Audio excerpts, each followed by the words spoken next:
क्षेत्रमिति, जिसको इंग्लिश में कहते हैं मेंसुरेशन। किसके बारे में? क्षेत्रमिति या मेंसुरेशन के बारे में। ठीक है, तो इस मेंसुरेशन में, क्षेत्रमिति में 5 आकृतियां हमको देखना है। गोला, घन, घनाभ, बेलन और शंकु, 5 आकृतियां। ठीक है, टोटल 5 आकृतियों के बारे में हमें जानना है। जैसे ये 5 आकृतियां हमारे सामने हैं, दिखाई दे रहा है? तो ये आकृति क्या है? ठीक है,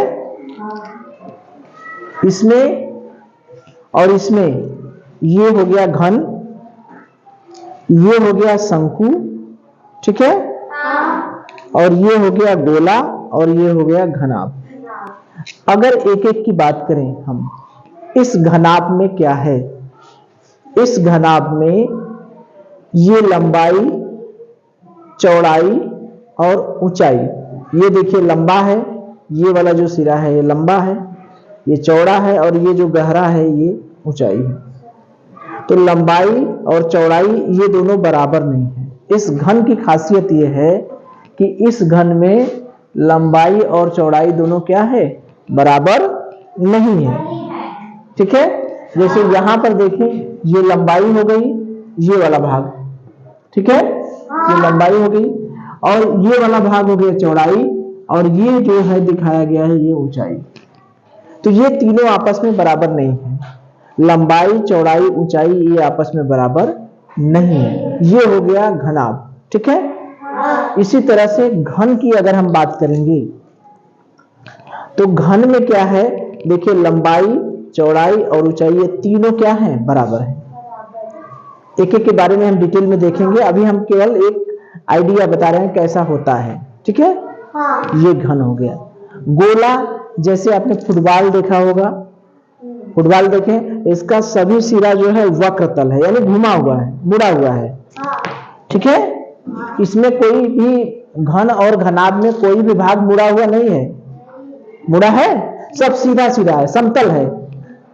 ये भी समतल है, ये भी समतल है, ये भी, इसका हर एक भाग समतल है। घन और घनाभ में समतल है कि नहीं? तो जब लंबाई, चौड़ाई और ऊंचाई तीनों बराबर हैं तो वो हो गया घन। जब लंबाई, चौड़ाई, ऊंचाई बराबर नहीं है तो वो हो गया घनाभ। अब गोला में, गोला के सभी भाग कैसे हैं? वक्रतल हैं। कैसे हैं? वक्रतल। वक्र माने घुमा हुआ, वक्र माने घुमा हुआ। जैसे ये, इसको कहेंगे सीधा, इसको कहेंगे सीधी, या इसको कहेंगे समतल, और ऐसे करेंगे, ऐसे रहेगा तो इसको कहेंगे मुड़ा हुआ या वक्र। ठीक है, तो गोला में क्या हुआ है? क्या स्थिति है? गोला के जो प्रत्येक भाग है वो क्या है? मुड़ा है। ठीक है, ये गोला हो गया। बेलन में क्या है? बेलन में देखिए बीच वाला भाग मुड़ा हुआ है और किनारे वाला दोनों भाग क्या है? समतल है कि नहीं? ये समतल है, किनारे के भाग। शंकु में क्या है? ये बीच वाला भाग, ऊपर का भाग, पूरा भाग मुड़ा हुआ है, लेकिन नीचे का भाग क्या है? समतल है। ठीक है, तो कुछ आइडिया हुआ। जैसे शंकु, शंकुआकार में क्या देखते हैं?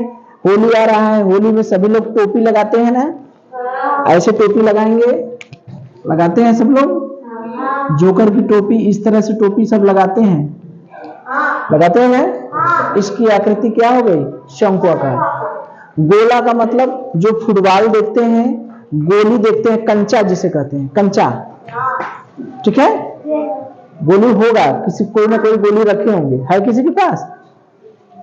गोली जो फुटबॉल रहता है, गोली इसी तरह से रहती है ना, जिसे कंचा कहते हैं, शीशे की रहती है, इसी तरह से रहती है। ये गोला हो गया। ठीक है, और शंकु हो गया, गोला हो गया। घन, घन के लिए जो लूडो खेलते हैं उसका जो पासा होता है वो कैसा होता है? घनाकार होता है। वो जो पासा होता है इसी तरह से होता है कि नहीं? ये घन हो गया। लकड़ी का जो डाली काटी जाती है, पेड़ काटे जाते हैं, लंबा सा पेड़ है, उसको काट के अलग कर दीजिए तो इसी तरह से होता है ना। तो वो हो गया बेलन। ठीक है, तो उसके बारे में हम लोग देखेंगे अभी और, लेकिन फिलहाल हमारा उद्देश्य अभी ये देखना है कि हम ये देखना चाहते हैं कि जो घनाभ सभी आकृतियां हैं उसमें 3 चीजें होती हैं। घन में, घनाभ में, बेलन में, शंकु में, पिरामिड में और भी जो आकृतियां होती है उसमें 3 चीजें होती हैं। एक होता है शीर्ष जिसे कहते हैं वर्टेक्स, क्या कहते हैं इंग्लिश में वर्टेक्स। कोर जिसे कहते हैं एज, ठीक है। फलक जिसे कहते हैं फेस।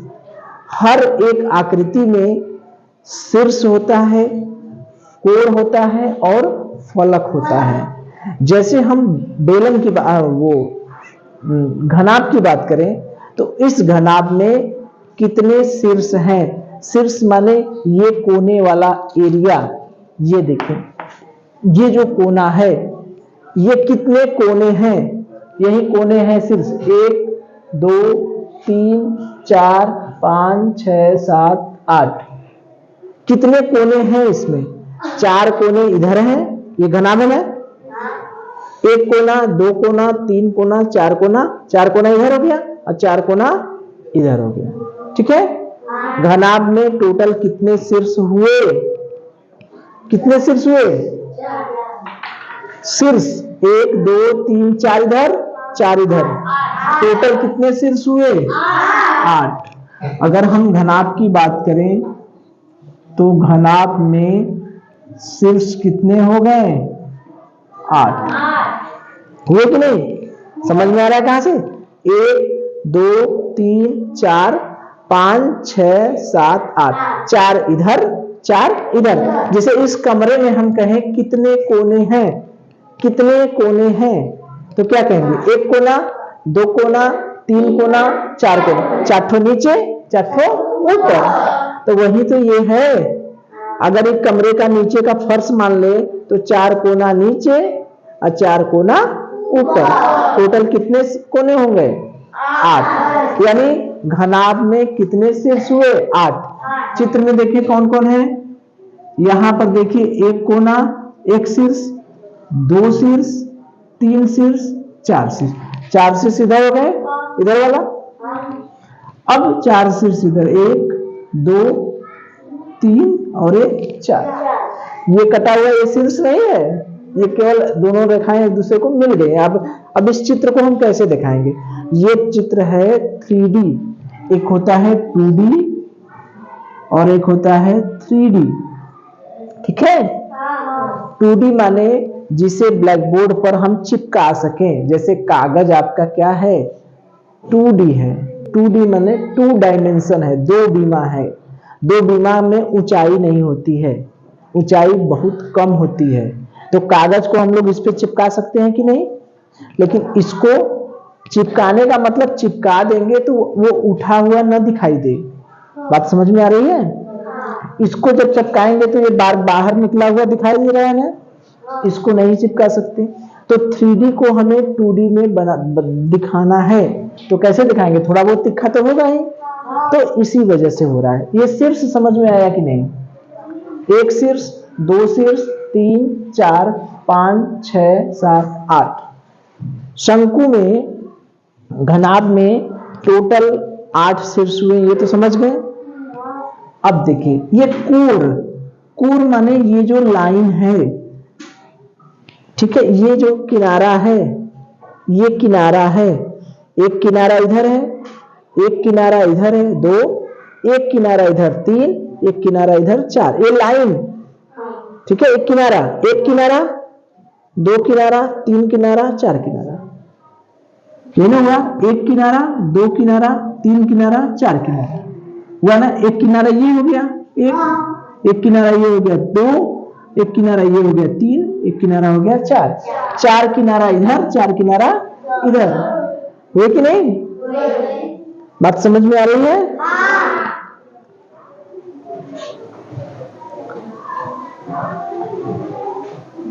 ठीक है, तो देखिए अब हम कोर की बात करें तो कोर में एक कोर, दो कोर, तीन कोर, चार कोर। चार कोर इधर और एक, दो, तीन, चार कोर इधर।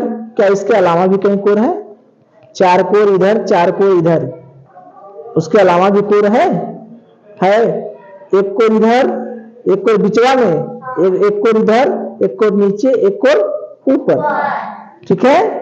अगर हम इस कमरे में कहें कितने कोर हैं तो देखिए एक कोर, दो कोर, तीन कोर, चार कोर इधर ना, या ऐसे नीचे से देखें एक कोर, दो कोर, तीन कोर, चार कोर। चार कोर इधर हो गया और उसी तरह से चार कोर ऊपर हो गया, 8 और 4 ठो ये भी तो हुआ और 4 4 8 4 12।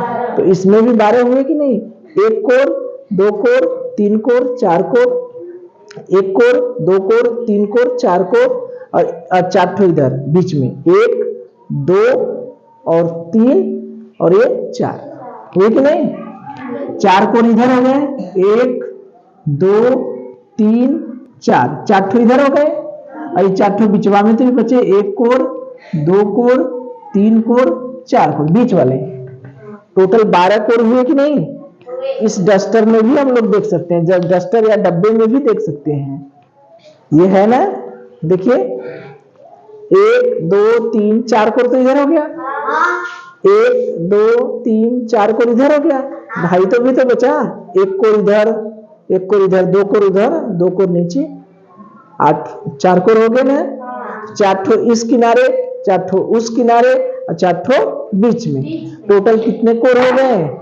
12। कितने कोर हो गए? 12। फलक, फलक माने जो समतल भाग है, इस घनाभ का समतल भाग है।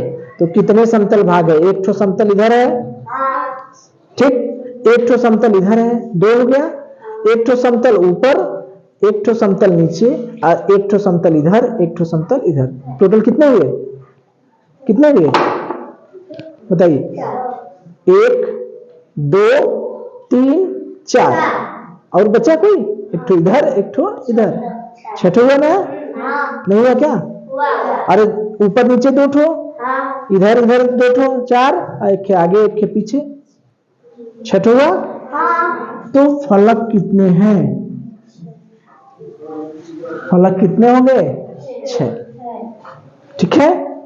तो घनाभ में अगर आपसे पूछा जाएगा टोटल कितने शीर्ष हैं तो क्या कहेंगे? 8। कोर कितने हैं? 12। फलक कितने हैं? 6। बात समझ में आई कैसे? ठीक है। अब इसी तरीके से घन की बात करें तो घन में भी हमें लगता है सारी चीजें यही रहेंगी। ये घन का पहले घनाभ समझ में आ गया?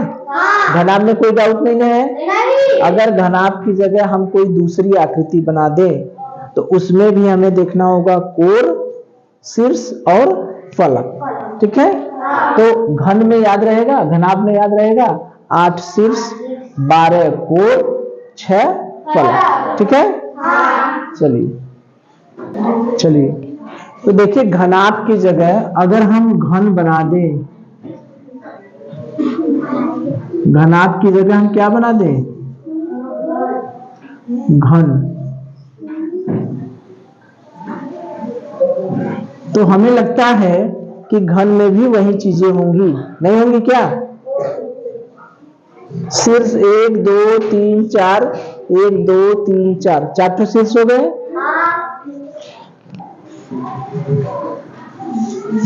शीर्ष कितने हो गए? 8 हो गए। कोर कितने हो गए? फिर वही 1 2 3 4 इधर, 4 इधर और 4 बीच में, 12 और फलक 6, वही हो गए। तो घन और घनाभ में कोई अंतर नहीं है। याद रहेगा कि घन में जितने शीर्ष होते हैं उतने शीर्ष घनाभ में होते हैं, घन में जितने कोर होते हैं उतने कोर घनाभ में होते हैं। घनाभ में जितने फलक होते हैं उतने फलक घन में होते हैं। तो चाहे घन कहें चाहे घनाभ कहें, उसमें अगर आपको संख्या बतानी होगी कि कितने कोर हैं, कितने शीर्ष हैं, कितने फलक हैं, बता देंगे? अब दूसरी आकृति पर बात किया जाए।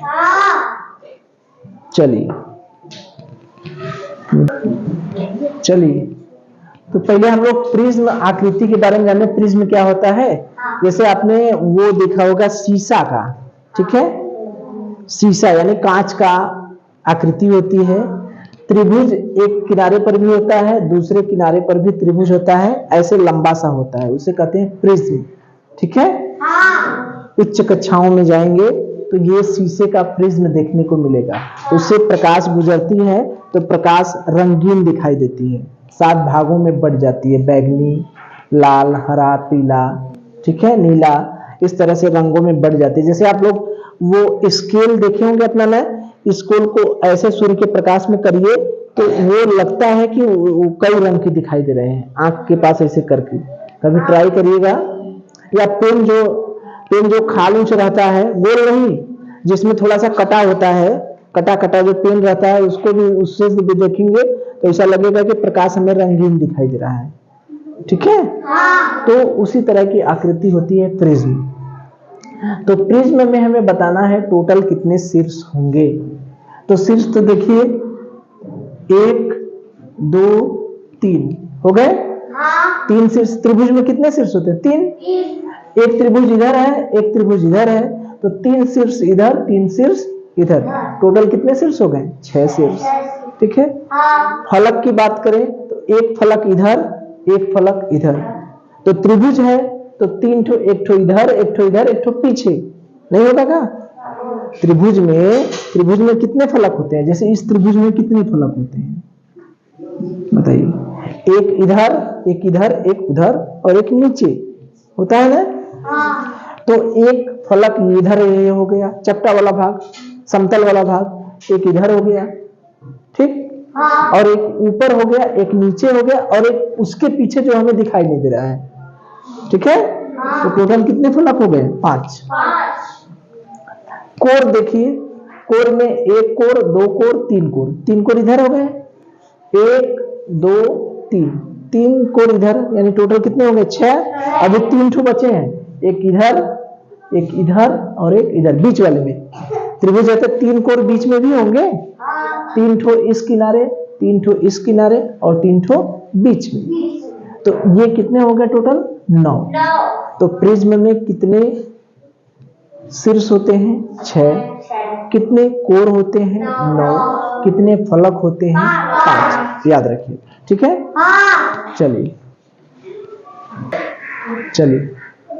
तो देखिए ये जो पिरामिड है, पिरामिड आपने देखा होगा टीवी उबी में, मिस्र का पिरामिड, गीजा का पिरामिड, ठीक है।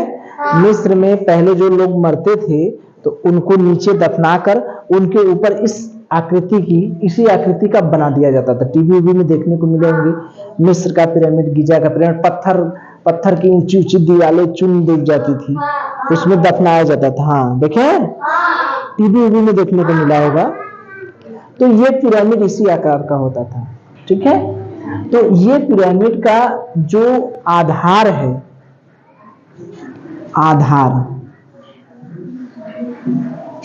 आधार चतुर्भुज है। आधार कैसा है? चतुर्भुज। आधार मतलब जिस पर पिरामिड रखा है, जो जमीन से सटा है, वो वाला भाग कैसा है? अगर वो चतुर्भुज है, चतुर्भुज माने उसमें कितनी भुजाएं होंगी? 4। तो देखिए यहां से अगर हम शीर्ष की गणना करेंगे तो एक शीर्ष यहाँ, एक शीर्ष यहाँ, एक शीर्ष यहाँ, एक शीर्ष। चतुर्भुज है तो कितने शीर्ष होंगे? 4। त्रिभुज में कितने शीर्ष होते हैं? 3। तो चतुर्भुज में 4 शीर्ष यहाँ, एक शीर्ष यहाँ, टोटल कितने शीर्ष हो गए? 4 शीर्ष नीचे, एक शीर्ष ऊपर, टोटल कितने शीर्ष हो गए? 5। तो शीर्ष पिरामिड में कितने शीर्ष हुए? 5। कोर की बात करें तो 4 कोर तो नीचे हो गए, एक कोर 2 कोर, 3 कोर और 4 कोर। 4 कोर नीचे हो गए और 4 कोर ऊपर। 1 2 3 4 कोर माने एक किनारा।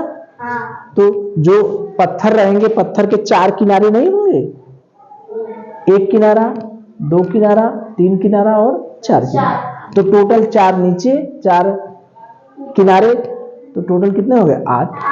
फलक कितनी होगी? फलक माने जो समतल भाग है। समतल भाग एक ठो तो नीचे हो गया। चतुर्भुज है तो 4 ठो समतल होगा कि नहीं? एक समतल इधर, 2 समतल, 3 समतल, एक उधर, 4 समतल, नहीं होगा?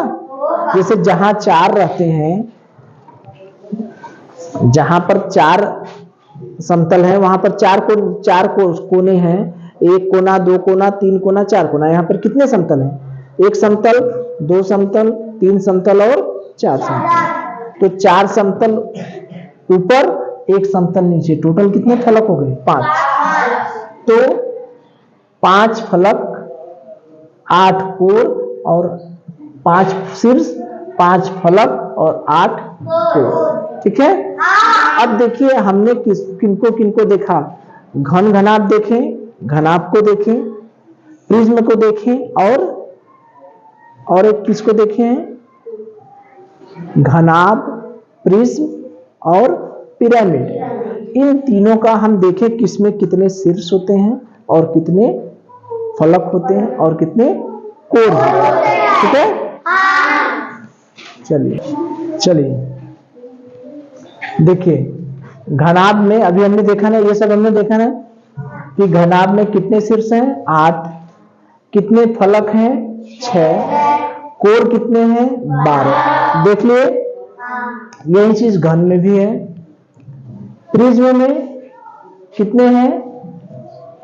6 शीर्ष, 5 फलक और कोर 9। पिरामिड में 5 शीर्ष, 5 फलक और कोर 8। तो ये नहीं ध्यान दे रहे हैं कि अगर 8 और 6 जोड़ देंगे कितना हो जाएगा? 14। अगर इसको और इसको जोड़ दें, फलक शीर्ष को कहते हैं वी, शीर्ष को क्या कहें? V, vertex. फलक को फेस, एफ, कोर को एज, ई। तो भी का मतलब शीर्ष, एफ का मतलब फेस और ई का मतलब कोर। तो हम शीर्ष और फलक को जोड़ें, इस कंडीशन में शीर्ष और फलक को जोड़ेंगे तो कितना होगा? 14 होगा। 12 में क्या जोड़ना होगा कि 14 आ जाएगा? 2। तो अगर ये दोनों को जोड़ दें और इसमें 2 जोड़ दें तो बराबर हो जा रहे हैं? नहीं हो रहे? शीर्ष और फलक को जोड़ दे रहे हैं और कोर में 2 जोड़ दे रहे हैं, तो दोनों आपस में बराबर हो जा रहे हैं कि नहीं? हो जा रहे हैं ना? अरे भाई देखिए, शीर्ष में फलक को जोड़िए, ठीक है, बराबर हो जा रहा है। कोर में 2 जोड़ दीजिए, ठीक है। शीर्ष मतलब भी, फलक माने एफ, कोर माने ई प्लस 2। बराबर नहीं हो रहा है क्या? जोड़ के देखिए, 8 और 6 कितना हुआ?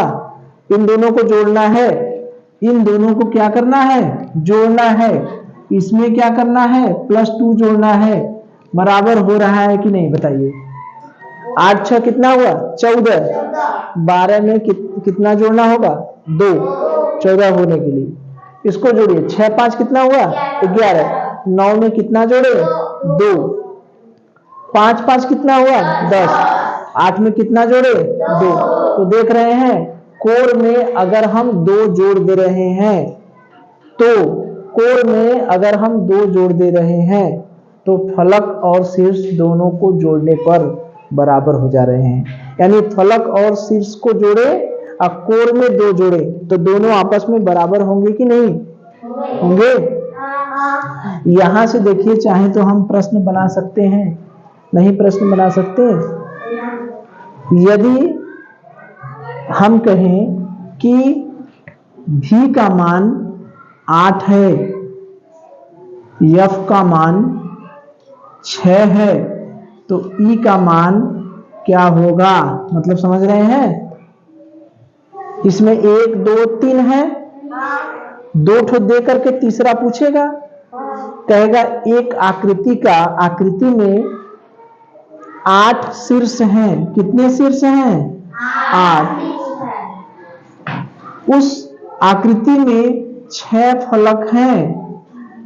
उस आकृति में कितने कोर होंगे? इसे सूत्र से लगा देंगे ना? लगा देंगे कि नहीं? शीर्ष कितना है? 8। तो यहां पर 8 रख दिए। फलक कितना है? 6 रख दिए। ई हमसे पूछ रहा है +2 लेना है। 8 6 हो गया 14 बराबर e +2। तो e बराबर 14 में से 2 घटा कितना हो गया? 12। कितने कोर हो गए? 12। ठीक है? उस आकृति में कितने कोर हो गए? 12। इस तरह से हम कई सवाल बना सकते हैं। ई पूछा है, हो सकता है f पूछते कितने फलक होंगे, एक आध प्रश्न किया जाए। चलिए, ये तो समझ गए ना सूत्र कि शीर्ष और फलक को जोड़ देंगे, कोर में 2 जोड़ देंगे तो दोनों आपस में क्या हो जाएंगे? बराबर। चलिए, तो हमारे पास एक सूत्र हमें मिल गया। क्या मिल गया? हमारे पास एक सूत्र मिल गया, v + f बराबर e + 2। v क्या है? शीर्ष। क्या है? शीर्ष। f क्या है? फलक। e क्या है? कोर। यही है ना? तो हमने पहले आकृति में e निकाला था। ठीक, अगर हम कह दें कि किसी आकृति का कोरों की संख्या कितना है? 12। उसके शीर्ष 8 हैं। शीर्ष कितने हैं? 8। तो फलक बताइए, फलक कितने होंगे बताइए। इसे सूत्र से निकालेंगे। एक आकृति में कोरों की संख्या 12 है, शीर्षों की संख्या 8 है, तो उस आकृति में कितने फलक होंगे निकाल सकते हैं हम। कैसे? शीर्ष कितना दिया है? 8। फलक कितना दिया है? पूछ रहा है। कोर कितना दिया है? 12। निकाल लेंगे। f बराबर 14 - 8 यानी फलक कितने हो गए? 6। फलक कितने हो गए? 6। ठीक है? तो इस तरह से हम फलक की संख्या भी निकाल लेंगे। इस सूत्र पे कितने सवाल बन जाएंगे? टोटल कितने सवाल बन जाएंगे बताइए। दिया रहेगा, पूछेगा। ठीक है? अगर भी दिया है, f दिया है तो क्या पूछेगा? e। शीर्ष दिया है, फलक दिया है तो कोर पूछेगा। हम लगा लेंगे। पहला सवाल हमने लगाया। दूसरा सवाल में भी दिया है, e दिया है, f पूछेंगे। दूसरा सवाल हमने लगाया। शीर्ष दिया है, कोर दिया है, फलक पूछेगा। लगा लेंगे। तीसरा सवाल कैसे बनेगा? f दिया रहेगा, e दिया रहेगा, हमसे भी पूछेगा, शीर्ष पूछेगा। लगा लेंगे। यही 3 तरह से सवाल बनेंगे, इससे ज्यादा तो कुछ बनेंगे नहीं। ठीक है? कर लेंगे इस तरह से। और एक चीज देखिए, ये जो पिरामिड बनता है, उस पिरामिड में जो आधार है वह त्रिभुज भी हो सकता है। जैसे ये पिरामिड हमने चतुर्भुज बनाया आकृति। ठीक है?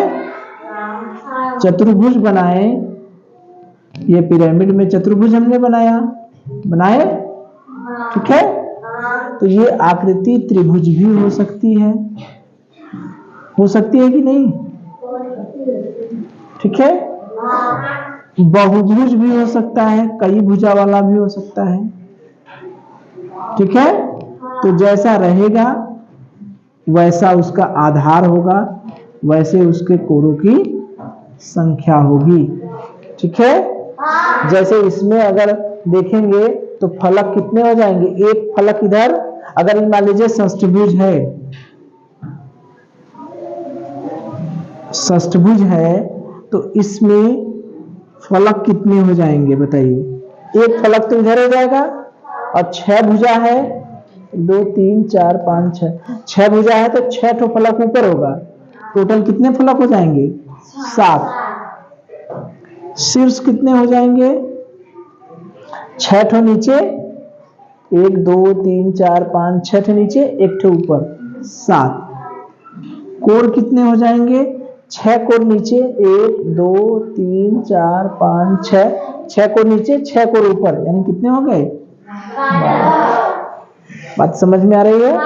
तो ये जो पिरामिड का जो आधार है वो चतुर्भुज भी हो सकता है, बहुभुज भी हो सकता है। ठीक है, तो ये बताइए कि हम किसी भी आकृति में, चाहे वो आकृति, अगर मान लीजिए हमने शंकु बना दिया, शंकु में तो समझ ही रहे हैं कितने आधार होंगे, आधार की समतल कितना है, एक, यही ना फलक है, शंकु में फलक एक है, शीर्ष कितना है, एक है, तो इसलिए ये सब आकृति नहीं पूछती।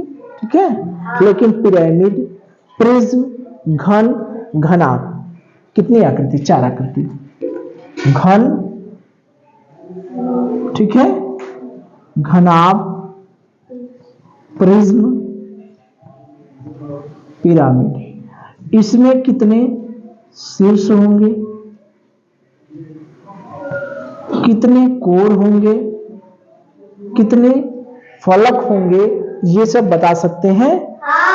शीर्ष, कोर और फलक को का एक फार्मूला भी होता है, उसमें किसको किसको जोड़ा जाता है, V प्लस F बराबर E प्लस 2। ठीक है, VF बराबर E प्लस 2। कोर ज्यादा होता है तो कोर में जोड़ा जाता है, कम वाले को जोड़ा जाता है, शीर्ष और फलक इन दोनों को जोड़ा जाता है। इतनी जानकारी हो गई। चलिए।